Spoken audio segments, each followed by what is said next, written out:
Hello and welcome to Straight Talk Africa. I'm Haydé Adams. Thank you so much for joining me. This week, costly, confusing and time-consuming. Welcome to air travel in the age of COVID-19. Pandemic protocols, restrictions and the high cost of COVID-19 tests are a headache for travelers, and it's making commuting across Africa more difficult than ever before. Are the realities of post-lockdown travel helping or hurting African tourism? And what will it take to get visitors flocking back to the continent? We'll also discuss vaccine passports and why some African countries are ready to roll them out while others are saying no thank you. We'll have expert analysis and your opinion. Straight Talk Africa starts now.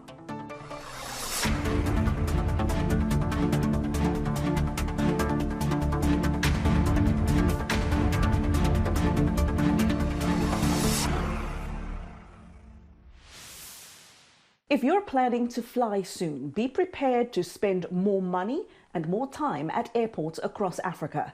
COVID-19 restrictions and protocols are proving to be time-consuming, confusing and costly for air travelers. Rules and restrictions are fragmented, differing from country to country, and the cost of COVID-19 tests, which are mandatory for passengers in most countries, can set you back hundreds of dollars. And it's that expense that has the International Air Transport Association concerned. It's urging Kenya to drop the price of COVID-19 tests for travelers, which stands at around $80 to boost air travel and help the country's economy recover. Kamil Al-Awadhi is IATA's Regional Vice President for Africa and the Middle East. He spoke with me earlier from Amman, Jordan, and explained why he is so concerned about the high price of COVID-19 testing at airports. For some unknown reason, there are varied costs to the same test being done around the world, up to about $400 in some of the countries in Africa, which is excessively high when you have other countries that are able to do it for $15 or $20. Passengers that want to go and have a vacation would save up a significant amount of money for that trip, and that includes tickets, hotels, food, and so on and so forth.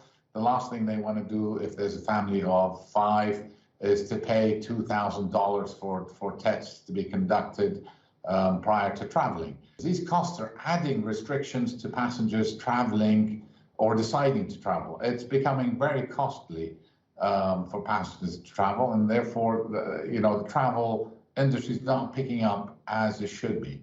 Why are these costs so high? You've mentioned varying costs for COVID testing in other countries, so they don't have to be this high, right? Not at all. Not at all. I mean, if we're just sticking to the PCR, there's alternative to the PCR, which is the antigen test. But if we're just sticking to the PCR, it's the same test being conducted in 193 countries. Why does it cost $20 in one country and then it costs $200 in another country and $400 in another country? It doesn't make sense. The test is exactly the same.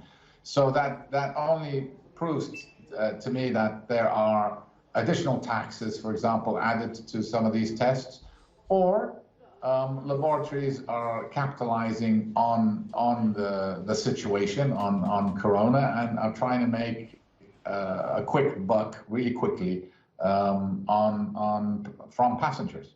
And is this then part of the concern that travelers are being exploited and that COVID testing service providers and private companies, especially those with government contracts, could actually be profiteering here when they really shouldn't be? Absolutely. So if I want to widen that scope a little bit, I would say that the aviation industry was impacted the hardest because of corona. And then the industry itself is trying to recover by all means, by becoming more efficient and so on and so forth. But you look at restrictions in borders and that you need these tests and you have to quarantine and so on and so forth, making travel harder to restart. Plus the fact that charges for things like PCR tests, some of the airports have raised their charges, flying, parking, companies have raised their handling fees and so on and so forth. All impacting the aviation industry because the aviation industry needs to recover. And so the prices of the tickets are going higher because it costs more. And now the passenger is paying the price of the tickets plus additional tests like the PCR test. So this is all negatively impacting the restart of the aviation industry. Should there be a standard for COVID-19 protocols, and that of course includes testing, at all airports across Africa? And if so, what would you recommend those standards should look like, and what should they be? Yes, there should be a standard, and there is actually a standard. WHO developed one, and the ICAO with the WHO and IATA developed something called the CART, which actually describes how countries should handle all of the aspects of coronavirus, not specifically just for the testing, but quarantine and so on and so forth. I'm not sure why each country decides to operate completely on its own. If you look at Europe now and how they've gone into the Green Pass and how they've united in an approach towards handling the tests and handling the coronavirus and travel during this pandemic, then you can see it's actually there and is being done. It's why Africa and some other countries and different continents seem to want to handle it differently, in a different manner, completely on their own, complicates, first of all, travel. It really does. And every time I'm traveling in the past 3 or 4 months, I am always finding myself at the last moment trying to change something or download an app or fill up some extra information, because it's just so complicated and it changes so regularly that nobody's able to understand it. Saying that, I'm not sure why Africa seems to be disjointed at this moment and not applying standards that have already been issued by WHO or ICAO. Are vaccine passports going to become a permanent part of the travel world?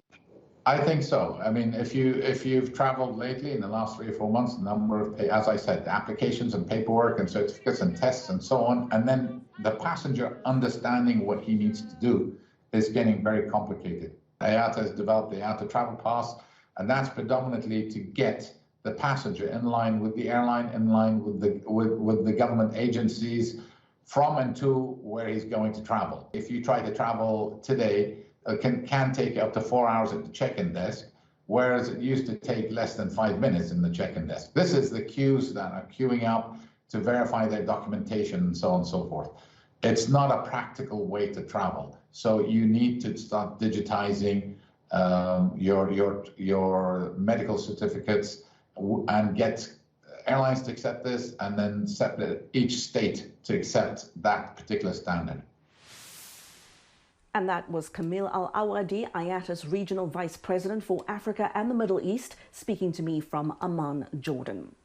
Vaccine passports could become a very real part of life, in some countries at least. Earlier this month, the West African nation of Togo rolled out digital vaccine passports as part of its COVID-19 immunization drive. The digital passport is free, it cannot be forged, and it can be used to commute across the country and abroad. South African President Cyril Ramaphosa has announced his country would follow suit as that nation braces for a fourth wave of COVID-19 infections. But other countries, such as Nigeria, oppose vaccine passports, saying the move will trigger discrimination against poorer nations. The World Health Organization says around 60 million out of 1.3 billion people on the African continent are fully vaccinated. So how practical and how fair would it be to make vaccine passports a prerequisite for African travelers? I spoke to Lenias Hwenda for some answers. Hwenda is a health entrepreneur and the founder of Medicines for Africa. Her organization works to improve Africans' access to medicines and treatment. So Lenias, why this pushback when we are already using a type of vaccine passport or certificate in many parts of Africa? You know, the yellow booklet, here's mine from South Africa, to prove that you have been vaccinated against yellow fever. So why would a COVID-19 vaccine passport be any different? So that is primarily for travel. So, you know, Heidi, I understand there are a number of reasons behind President Ramaphosa's intent to introduce vaccines vaccine passport? Well, firstly, South Africa just got out of a third wave, which has been driven by the Delta variant. And like all African countries, South Africa has been affected by the delays in getting vaccines in a timely manner. So not many people have been vaccinated in South Africa. And indeed, all over Africa, on the continent, less than 3% of Africa's 1.3 billion people have received a vaccination to date. And the result of this low vaccination rate is that various restrictions, such as shutdowns and curfews and bans on alcohol sales, that we've had in South Africa have been really the only means to limit the spread of the virus and to reduce the burden on health systems. And these restrictions have come at a tremendous cost to the ordinary people and to the economies of Africa, including that of South Africa. I believe in Africa, we are currently in a recession. So making sure that more people receive their COVID vaccinations remains one of the best tools to enable economies to fully open up, to reduce the impact of a fourth wave that we're expecting, and to prevent, of course, the emergence of new variants. So this requires that we have more South Africans vaccinated, and the goal that South Africa has is to have 40 million South Africans vaccinated by March 22.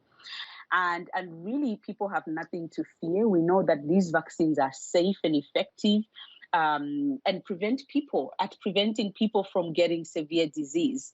They have been given to millions of people around the world, and in the West, where most people have been vaccinated, it's really people who have not received the vaccine that are ending up hospitalized with severe disease. The requirement for vaccine certificates for international travel raises genuine concerns on the part of many African countries that vaccine certificates might be used by rich countries to prevent the entry of poor people in their territories. Why would they have this concern? Because we are already seeing a number of travel policies that are doing exactly that. So these are some of the concerns that are on the minds of African governments in terms of whether they find vaccine certificates acceptable or not. And Lenias, how hard or how easy would it be for an African country to implement vaccine passports? And I'm not just talking about travel here, but just for everyday life. It depends in what form you would want to implement them and what systems are in place in a particular country, because every country is going to be different. If you're thinking of having digital passports, which are probably the most practical, given that most people in Africa have mobile phones, according to the World Bank, about 650 million people are mobile users in Africa. But the question is that out of these mobile phones, how many are actually smartphones that would enable people to use digital certificates? And would the cost of data be a factor in terms of people's ability to actually make use of the digital vaccine certificate? The alternative, of course, is use of paper certificates, the little yellow fever vaccination card that we currently use. It works. It's simple to implement, but the drawback there is that it is easy to counterfeit. So it really depends on the country, what systems they have.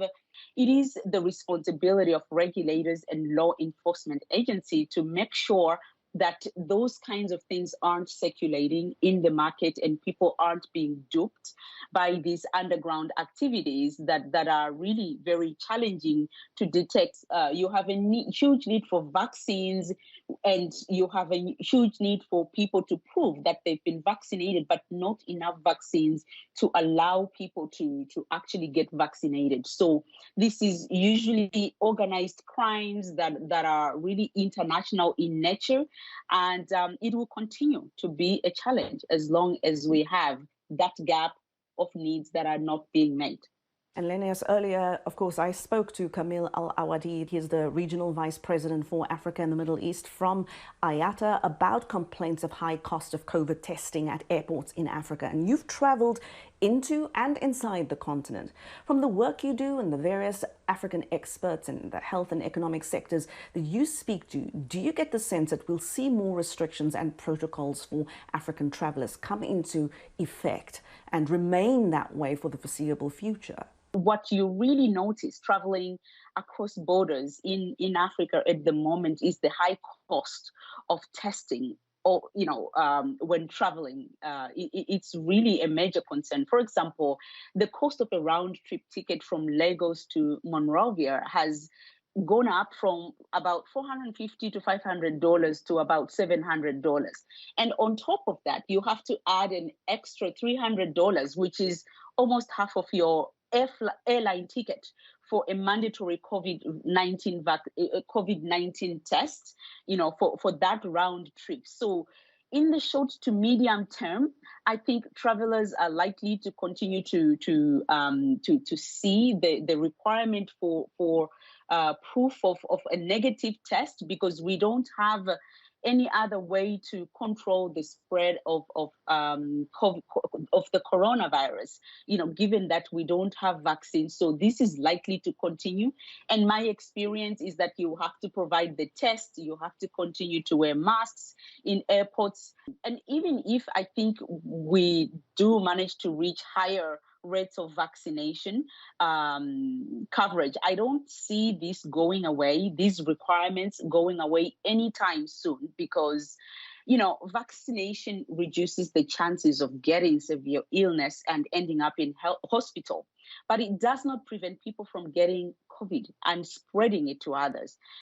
Now, I want to ask you this as a traveler yourself.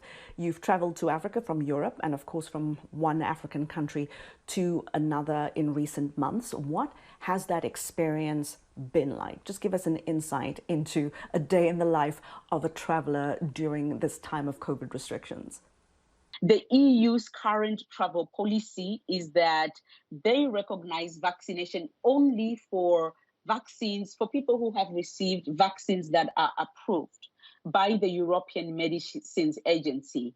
And so that means that unless you have received, mostly in Africa, we have what? We have Covishield, which is being made by the Serum Institute of India, and which is also the vaccine that most African countries are receiving through the COVAX initiative, that global vaccine sharing initiative that has been sending most vaccines to Africa.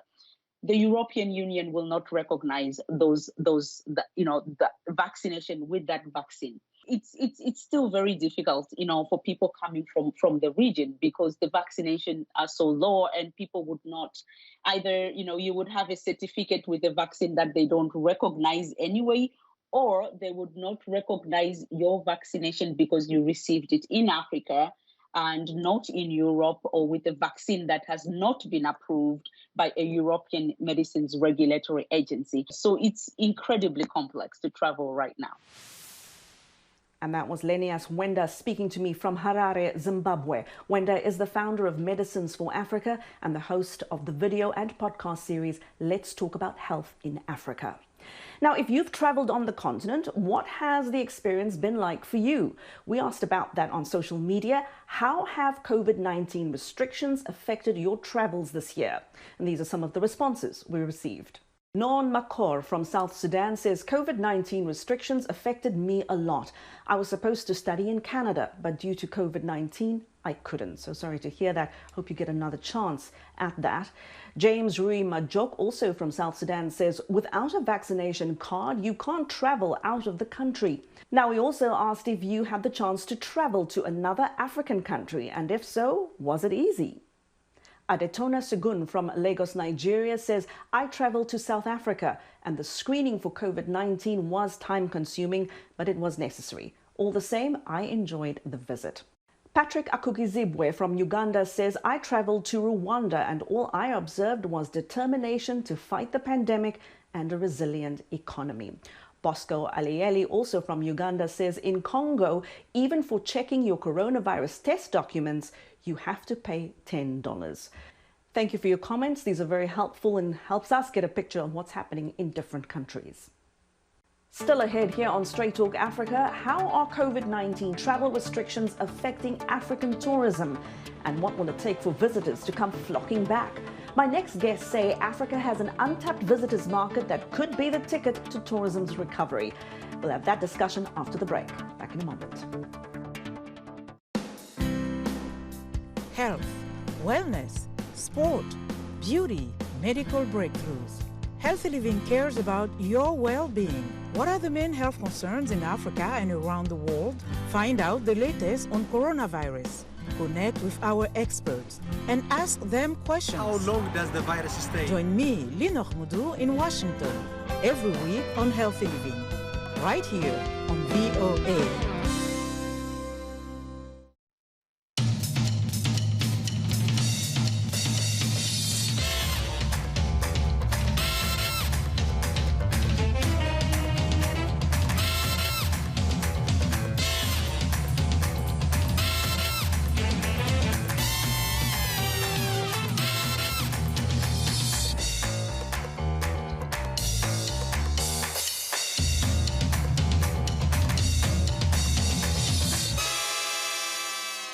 You're watching Straight Talk Africa on VOA. Welcome back. Before the pandemic, Africa had the world's second fastest growing tourism industry. In 2019, nearly 70 million international tourists visited the continent. Travel and tourism brought in about $180 billion to Africa's GDP. That's according to the United Nations. Now, that's of course not hard to believe when it comes to epic scenery, diverse cultural attractions, adventure, and world-class cuisine. Africa practically sells itself. But pandemic lockdowns and restrictions, travel bans and grounded flights have devastated the continent's tourism industry. And now, as economies try to recover from the pandemic, Africa's great tourist destinations are trying to woo visitors again. But will their efforts pay off? And do these challenging times present an opportunity to reinvent travel and tourism in Africa and address long-standing challenges? That's what I discuss with my guests.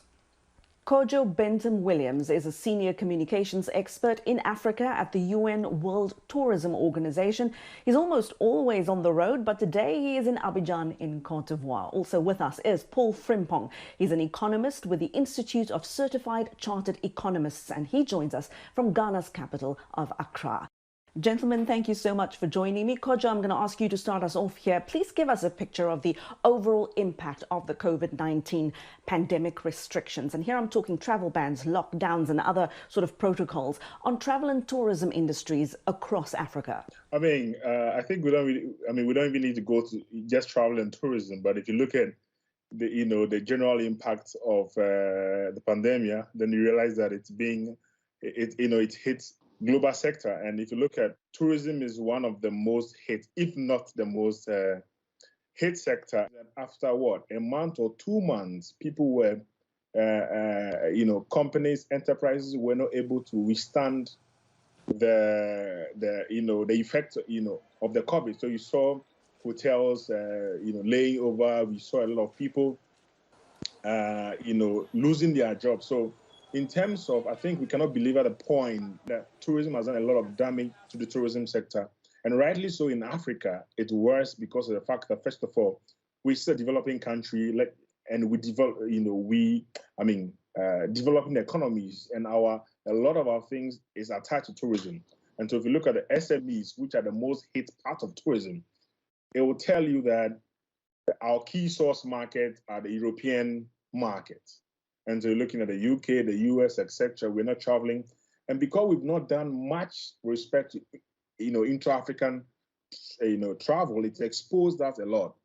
And that's when we go into the discussions of how we can, try to take the positives from the pandemic. We can look at how we cannot just rely on that. But in terms of livelihood, in terms of, economic, in terms of jobs, it will take some time. If you look at the UNWTO's expert reports, which I believe we will come to, is looking at 2024 as beginning to come back to pre-pandemic levels. So to give a sense of what has happened, I think we all know that it's done, devastating impact on African economies. And if you want to look at travel in itself and lockdown, the least said, the better. That's what I can say for now. Now, Paul, you're the numbers guy. Let's talk about money. What has the collective financial impact been on African tourism? And here I'm talking about lost jobs and revenue. And then how has that hit individual countries? Yeah, so I think, as Kojo started by saying, the COVID-19 or any health crisis has a direct impact on the entire economic structure. So with the healthcare being a major issue for the world and of course for Africa, obviously economic activity were halted. And rightly said, the tourism, the hospitality value chain was the most hard hit sector. Because for example, we look at the financial service sector. I don't remember the last time I went to the banking hall. I virtually do everything on my mobile app. I can buy anything online. So sector and financial service sector, of course, will not be affected greatly as the tourism sector. From an entire value chain, so to the destinations, to hotels, to restaurants, to coffee shops, to the laundry. So everyone in the value chain was affected because of this COVID-19. And globally, before COVID-19, we saw that tourism was contributing about 10.4 to global GDP. That has halved, since we saw the outbreak. In Africa, we're looking at, in 2021 alone, of course, I think some of the reports from the UNWTO, where Kojo works, looking at between 173 to $250 billion in loss of revenue. And in 2021 alone, we've seen over 7.2 or so million jobs being lost as a result of the outbreak in the tourism sector. So for me, I think it all boils down to the fact that, of course, in Africa, unlike other parts of the world, we did not witness a scalability in terms of the spread. We, at a point, we saw Europe was the epicenter of the virus, other regions also witnessed the same, but the African continent did not. Then again, does that mean that we were economically well as a result of it? The answer is a big no. And this is connected to the fundamentals in terms of the economic construct of the continent. So pre-COVID-19, we all knew the trade levels between the continent and member countries as well for the rest of the world. China alone was hovering over $200 billion in terms of trade volumes, becoming the leading trading partner of the continent over 10 years in a row. Nigeria, being the continent's largest exporter of oil, is exporting about a third of its oil to Europe. Congo and Angola were exporting about 50% of its oil to China. So when we see an outbreak like what we witnessed, and these regions or these markets were cut off, obviously we can all see the economic impact that these are having on the continent. So again, one critical aspect that we need to look at when we look at the tourism sector of the continent and most countries on the continent is most of the tourism related activity or initiatives or policies or programs of national governments are geared towards more of foreigners or foreign tourists than either domestic or intra-African tourists, which is a major key, so that in the event like what we are witnessing around the world in terms of the COVID-19 outbreak, at least to some extent, our recovery could have been faster, or we could have saved some jobs, looking at, like I did mention earlier, the level of scalability in terms of the spread of virus, which the continent actually did well, or say fortunate or so, that we couldn't witness as we've seen in other regions. We could have, been able to bounce back at a certain point, even faster rate of recovery in the tourism sector if pre-COVID-19 we have been promoting or championing indigenous, patronage of the tourism sectors, and as well as African tourism. That could have saved us than what we are witnessing now. Now, I want to turn to something we've been talking about throughout the show, the complaints from African travelers about the high cost of rapid PCR COVID testing at African airports, making it really expensive to travel from just one African country to another. IATA has asked Kenya to drop its costs for COVID testing. Uganda, we see, has dropped its cost somewhat. But then you see, for example, a country like Angola, which is adding a health fee in excess of $50 US, and that's added at the time you buy your plane ticket. Now, I can understand that countries want to let travelers in, and at the same time, they have to take steps to control the spread of the virus. Kojo, how do you think countries should navigate this? I've traveled over 15 countries since September 1st. And significantly, you realize that, like just Paul said, with respect to how the pandemic hit Africa, it wasn't the same in terms of magnitude like Europe. So you expected that we will shore up. And if you may use the word, money travels better. But we went blanket in terms of travel bans. Having said that, you realize that in my own country, in Ghana, that's where I come from, originally, we were charging 150 US to do an antigen test. Okay, now we all didn't know that the pandemic or the virus better. We had the beta, we had the delta, and all of that. And if you ask people to do your protocol was to have people have a PCR before boarding the plane. Now there is over 90% evidence that in the plane, it was difficult for the virus to survive, okay? And you arrive at the destination and you are supposed to pay a whooping $150 US, which in some instance can be about 40% or even 50% of your budget. Then you're throwing everything out of gear. So you realize that, yes, we know, but to the extent that we're doing that, okay, I want to travel from Johannesburg to Accra. The gold standard was PCR. I did a PCR in Joburg. But I have to now arrive in Accra and do an antigen for 150 US. Then when leaving Accra, I do another test that will cost you so much. So beginning, we all understood that obviously, yes, we're trying to avoid the pandemic, but it was so consistent that IATA said that you have to eliminate this high cost of testing.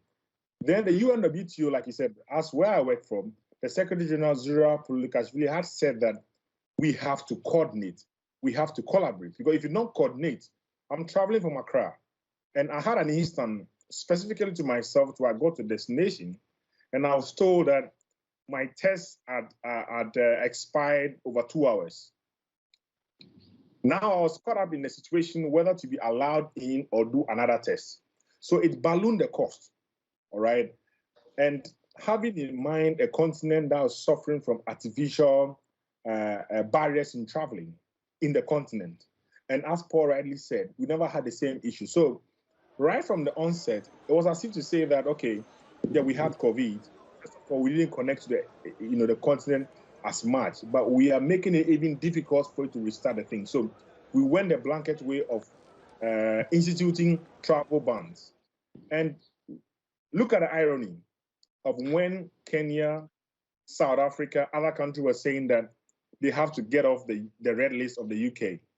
Can you imagine what is this?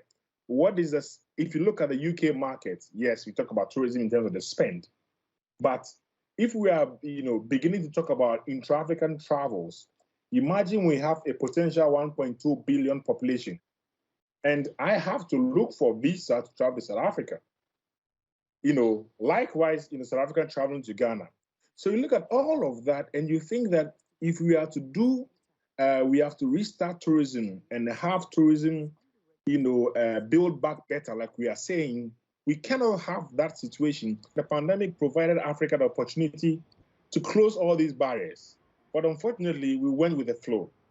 Now, if you compare the UK market and building Africa together, the least said, the better. So my point is that until we're making travel even more significantly very expensive. Now I pay a COVID test, a minimum of COVID tests about 300 US to travel, having in mind that things have changed, purchasing power have changed. So we're not doing ourselves any good if we are still sticking. As we speak now, I was in Lubumbashi, I'm back in Cote d'Ivoire. The fact that I have to show in Cote d'Ivoire and South Africa, obviously, countries have adjusted their protocols that you show a PCR. But what they are not even doing is to be very innovative, to have a single platform to ensure that also to eliminate, counterfeit results, is to say that we are having a seamless platform that we can share. So the main point I'm saying is the fact that we cannot use COVID to, if you like, restart tourism in the point that you said, okay, people have to pay X amount of money, where it's proving that even when you have the gold standard of testing as in PCR, you have to arrive in Accra and pay $150. So in my point of view, we are not taking advantage of restarting and building back better. And it has exposed us to the extent that why do we have to cry to say that South Africa, Ghana, Cabo Verde, Kenya ought to be off the list of the UK for us to see that we can restart tourism?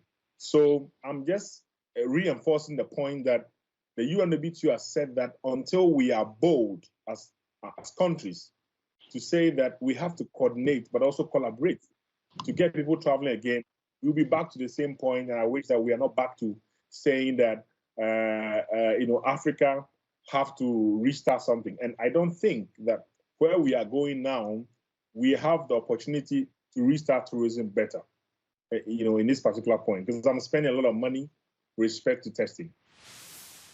And I'll have more from my conversation with Kojo Bentum-Williams and Frimpong after the break, as well as the results of our audience poll on vaccine passports. And later on, we'll show you where you can go skiing in Africa. Yes, you heard that right. Stay with us.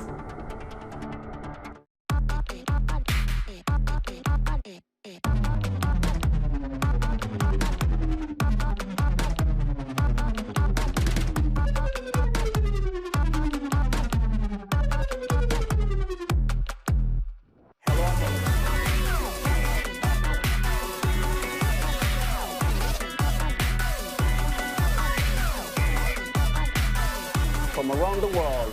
Let's go. Welcome back. We're talking about the impact of COVID-19 restrictions on travel and tourism across Africa and what it will take for the industry to bounce back. Here's more now from my conversation with my guests, Kojo Bentum-Williams and Frimpong. Kojo, I always wonder about this. Is traveling between African countries not something that we should have made easier by now? I mean, we can easily travel between African countries and regions outside of the continent. Why in 2021 are we still talking about how difficult and cumbersome it is to travel by air from one African country to another? You have national carriers running to their state to get to protected, from if you want to call it governance issues.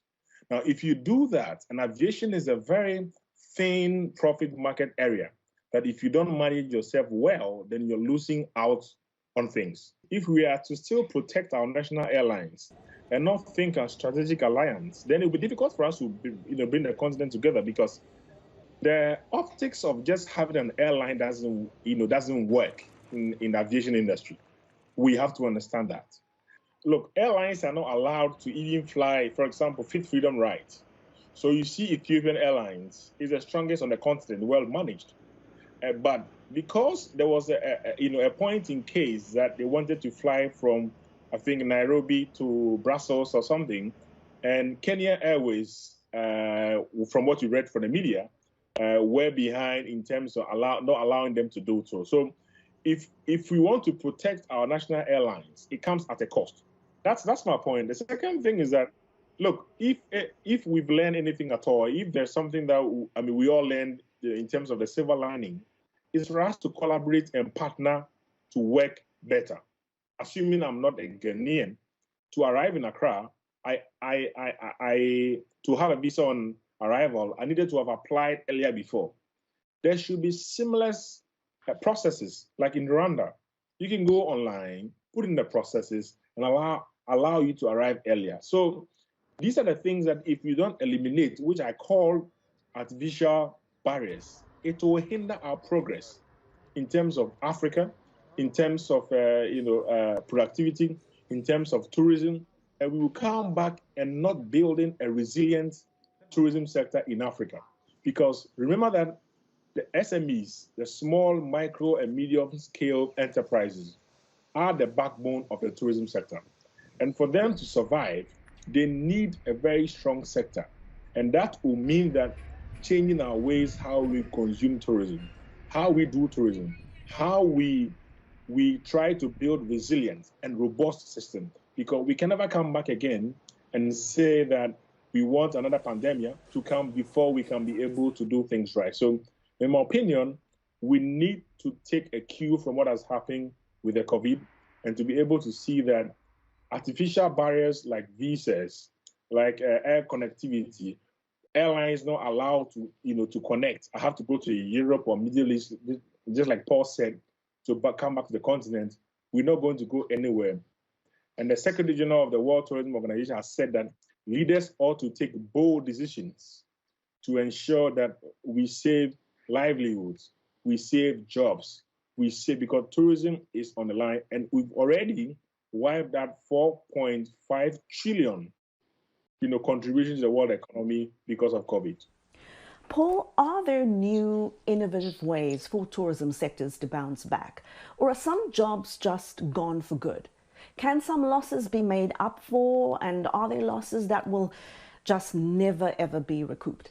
Well, I think the first thing that we need to look at is the diversification of tourism in terms of the clientele, which I did mention earlier that in most countries on the continent, most of the tourism policies and programs are designed to attract foreign tourists instead of focusing on domestic. So here, I think governments and the various agencies and stakeholders that are involved in the tourism sector have a role to play.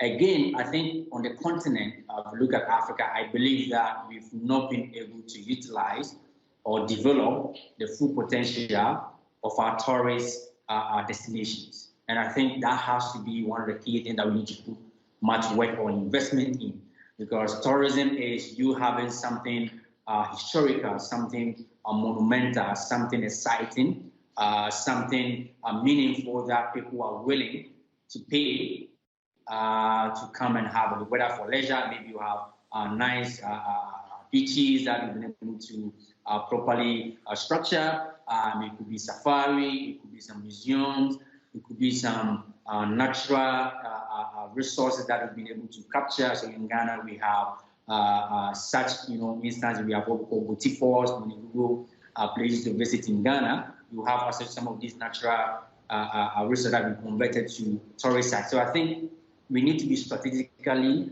and conscious and innovatively invest in new tourist destinations. And I think each member country on the continent have that capacity and that potential to be able to do that.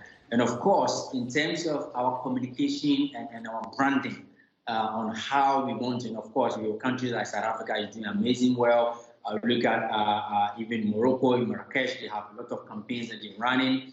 Of course, we have in Kenya, they're doing a lot of work in the safari. So I think if we can be able to promote and do more of visibility and communicate well around some of the destinations that we have, I think that would be a way for us in terms of our recovery. And like I did mention, the government investment in designing and identifying new tourist destinations is very key. And of course, we need to look at what we mentioned earlier, which is air connectivity and travel costs, to make sure that we're able to invest and, of course, ensure that people have access to be able to travel and reduce the cost of traveling to tourist destination. I think that could be one of the key things that we can do in this direction. But most importantly, I think one of the key things that we have to look at is diversifying the clientele base and not to do tourism promotional activities geared towards foreigners. In Ghana, in the last couple of years, we've seen a lot of government-related projects or programs that we can actually see that it's geared towards foreign tourists. So we saw what we call the year of return. We've seen what we call beyond the return. Obviously, all these programs, we saw the government agencies are doing more programs in Europe and in America just to ensure that they would attract these tourists to come, which is key, of course. That needs to be done. But I think when we can do our work domestically, I think that would be a way for us. And of course, talk about the visa issues, because once you want to ensure that member countries or people in countries on the continent can travel between freely, then of course we need to work on our visa-related issues. And I think in so doing, we can help to recover and bounce back quickly from this crisis. Kojo, are you seeing countries that have successfully helped their tourism sectors recover? Look, I think that, yeah, I mean, if you look at the expect reports that the UNWTO released with respect to when tourism will come back, you realize that we're looking at 2024 in coming to pre-pandemic levels. And that's what we got from the experts. Now, if you look at the vaccination drive, of course, Africa is still yet to receive, more than 10%. The truth also ought to be mentioned, or ought to be made, that Africa don't have the same level of risk compared to Europe and Americas, and Asia, like Paul alluded to earlier. Tourism is the end product, and tourism itself is a transversal sector. So if you are having a country that you cannot connect, and he knows as we speak now, traveling from Accra to Cape Coast, which is supposed to be the hotspot of tourism, it will take you a minimum of about 3, 4, 5 hours in traffic in Kaswa. Okay. Now, if we cannot do things that makes it seamless for people to travel, and the travel time is still extended, then people cannot do that. Now, the tourism minister ought to have the buy-in of the finance minister, foreign affairs, home affairs, etc., to ensure that they listen to it. And if you look at Africa, tourism ministers are going through a lot to be heard. This is the fact. So for us to ensure that we begin tourism revival on a positive note, let us not make regional and domestic tourism a knee-jerk project. We have to make it part of the structure of our economies. And if you look at even Africa, Southern Africa and Eastern Africa have positioned tourism as a key economic driver. These are the crux of the matter. So for us to begin, let's make intra-African travel, eliminating artificial barriers. Till this day and age, you have to apply for you to travel to a fellow African country.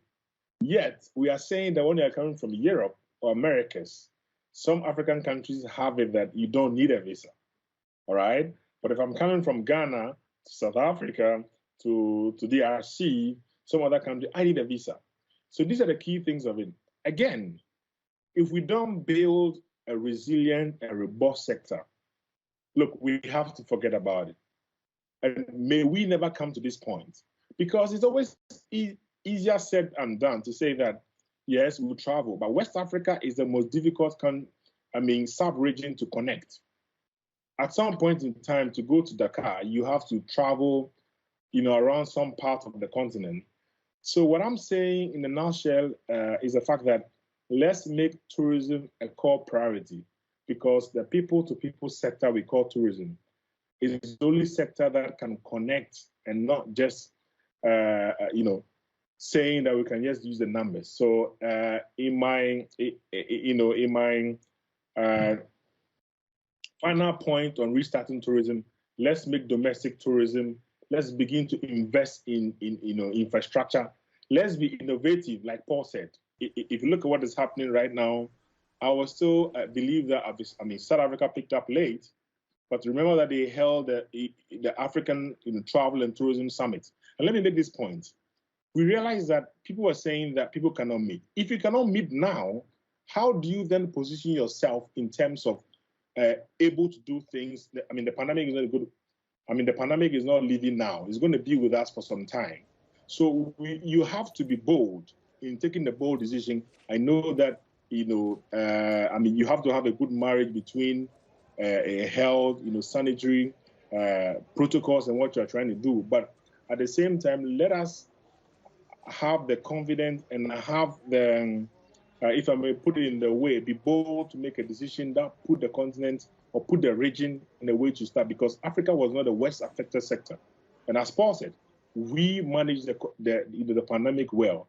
But can you imagine right now, we are now calling for us to be taken off, the travel list. But if you look at Rwanda, if you look at Cabo Verde, if you look at even Ghana, I'm in Cote d'Ivoire now, we are doing measures. It's not the best that you can get, but there's some steps that African countries are taking within the continent that we can align ourselves. We can align, and we should eliminate this draconian,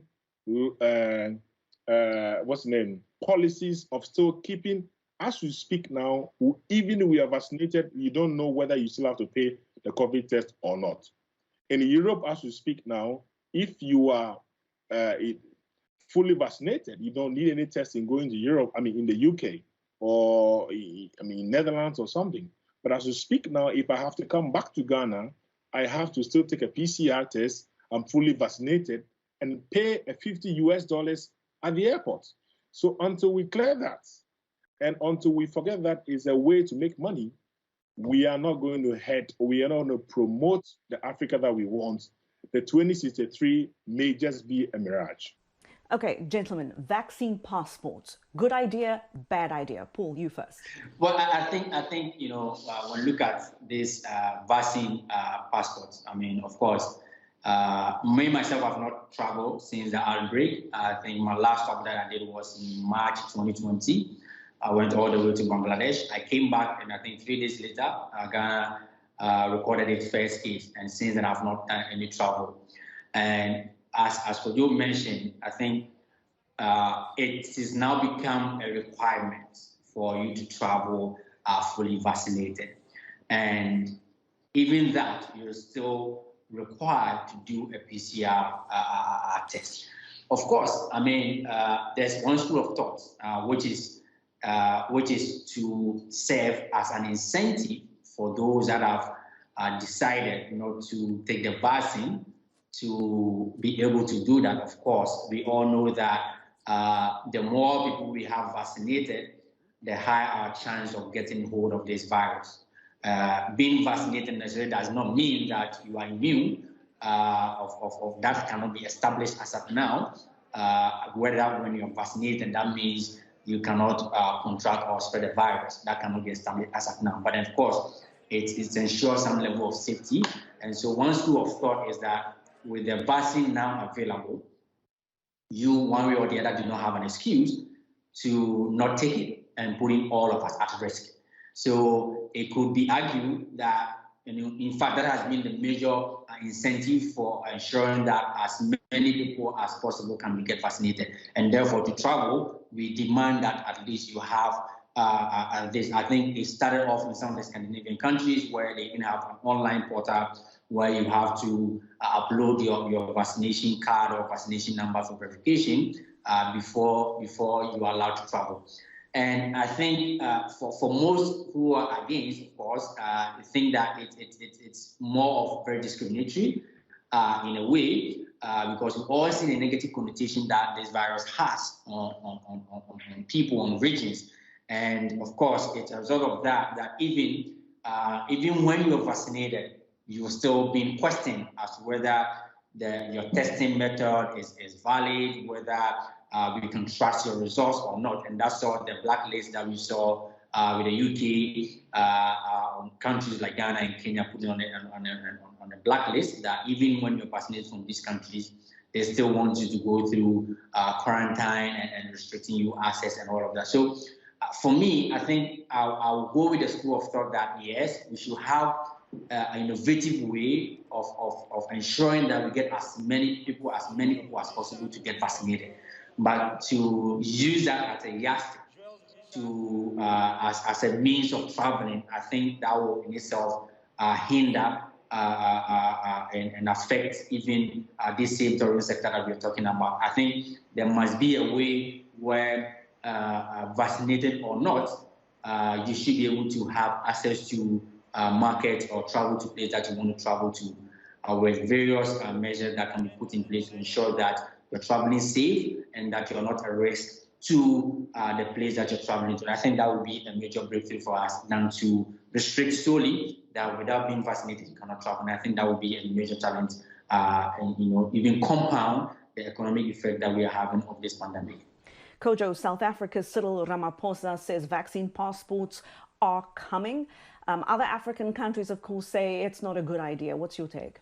And we've seen in the last few weeks and months how African countries, even with resources, are not able to access, the vaccines. Yes. Okay, so we'll look at that, and it means that if you find yourself in some part of the world, not because you don't want to, get vaccinated, but because of, by virtue of, accessibility, you are not able to get that. And that shouldn't deprive you of traveling for business, family, or whatever you're going to do.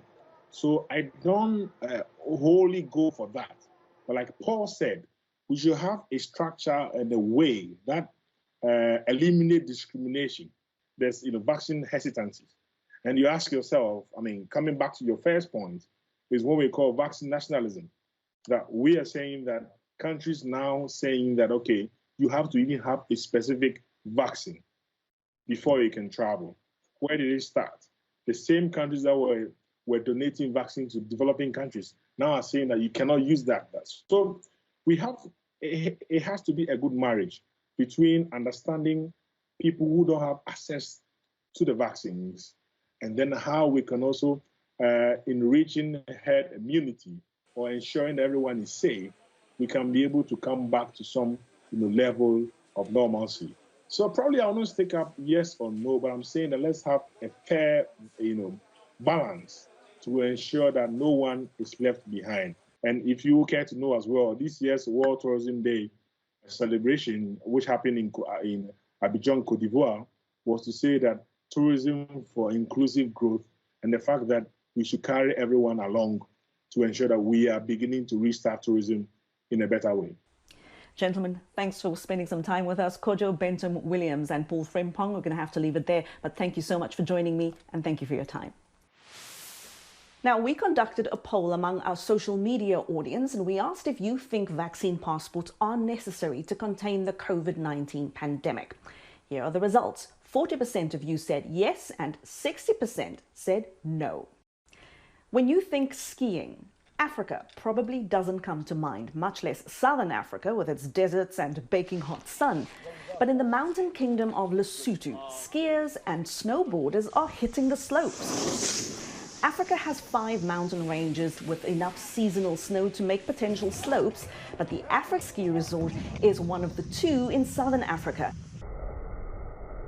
And whether you're a professional skier or snowboarder or still finding your way around the slopes, these resorts give visitors a chance to experience an African winter wonderland. It is my first time here, but it's something very different. My knees and feet are paining. I broke a sweat, unexpectedly, but it was mad fun. Yeah. I haven't skied before, but it's been challenging and fun at the same time because I haven't done something this spontaneous, So I just decided to try skiing for the first time and I loved it. Yes, it isn't much, but people come in and have a whole lot of fun. Let alone, for me as a local, I don't have to fly out of it yet. I've got a vacation right here. Wow, it's so great to see those visuals again. South Africans have been enjoying those slopes for years. On the next edition of Straight Talk Africa, we'll explore the multiple waves of the global African diaspora. Diasporan communities are found in nearly every part of the world. But how has their connection to the continent changed over generations? We'll also profile young diasporans making their mark in American politics. Be sure to join me, Haydé Adams, on the next Straight Talk Africa. And that is a wrap for this week. Thank you to all of our guests and all my VOA colleagues who contributed to this week's program. Thank you for always watching and always listening. Until the next time, goodbye.